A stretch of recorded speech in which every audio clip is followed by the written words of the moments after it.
नमस्कार. पुन्हा एकदा स्वागत आहे तुमचं आपल्या नवीन एका व्हिडिओमध्ये. तर आजचा आपला विषय आहे ऑफिस किंवा कामाच्या ठिकाणी तुमचीसुद्धा कुचंबणा होते का? आणि जर होत असेल तर या चुका तुम्ही करू नका. त्या कोणत्या चुका आहेत हे मी तुम्हाला पुढील मुद्द्यांच्या सहाय्याने सांगणार आहे. आणि तुम्ही जर अशाच परिस्थितीला जर सामोरे जात असाल तर मला कमेंट करून सांगा तुम्ही किती माझ्याशी रिलेट करता ते. तर चला तर मग आजच्या आपल्या या विषयाला सुरुवात करू.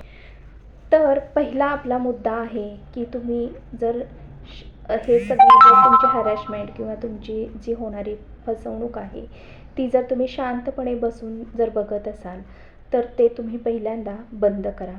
तुम्ही तुमच्या ऑफिसमधले किंवा तुम्ही जिथं काम करता तिथल्या तुमच्या कलिगला किंवा तुमच्या एखाद्या विश्वासातील तुमच्या मित्र किंवा सहकारी किंवा एखाद्या वरिष्ठ यांच्याशी ही परिस्थिती तुम्ही शेअर करा. याच्यामुळे काय होतं तर आपला मानसिक आधार आपल्याला मिळतो आणि आपण कुठंतरी काम करायच्या ठिकाणी आपण शांतपणानं आपण प्रत्येक परिस्थिती ही सांभाळू शकतो.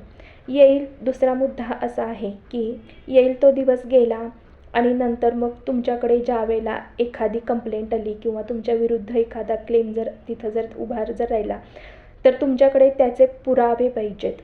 आणि ते पुरावे तुम्ही ईमेल, मेसेजेस, चॅट किंवा तुमच्या सहकाऱ्यांची एखादी साक्ष असेल अशी तुम्ही ती जतन करून ठेवा. त्या घटनांची तारीख, वेळ व ठिकाण जर तुम्ही लिहून ठेवत नसाल तर आजपासून तुम्ही ती लिहून ठेवायला शिका. तिसरा महत्त्वाचा मुद्दा असा आहे की शांत राहून तुम्ही ती परिस्थिती पहिल्यांदा समजून घेतली पाहिजे, न की तुम्ही त्याच्यावरती पॅनिक झाला पाहिजे. भावनांमध्ये न येता प्रथम नेमकं काय घडलेलं आहे हे पहिल्यांदा स्पष्टपणे समजून घ्या. घटना कुठे, कशी, कोणाकडून झाली हे लक्षात घ्या आणि नंतर त्याच्यावरती तुम्ही काम करायला सुरुवात करा. आणि चौथा लास्टचा मुद्दा असा आहे की स्वतःचा आत्मविश्वास तुम्ही बाळगा.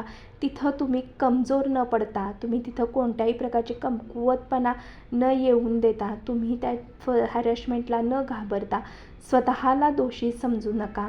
चुकी करणाऱ्याविरुद्ध आवाज उठवणं हे एक योग्यच पाऊल असतं आणि ते तुम्ही तिथं करा. त्याच्यामुळे तुमचा आत्मविश्वास वाढेल आणि त्याच्यामुळे जो तुमची हॅरॅसमेंट करतो त्याला कुठंतरी एक तिथं लगाम बसेल.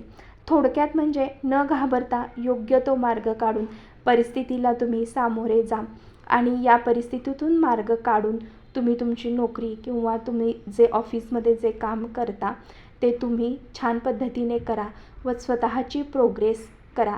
लक्षात ठेवा, आपली प्रगती हेच आपण समोरच्याला दिलेलं उत्तर असतं. त्याच्यामुळे आपण कामाच्या ठिकाणी आपल्याला भरपूर जण असे भेटतील जे आपल्याला खाली दाबून ते स्वतः पुढे जाण्याचा प्रयत्न करतील, पण अशांना बळी न पडता तुम्ही तुमचं काम प्रामाणिकपणानं करा.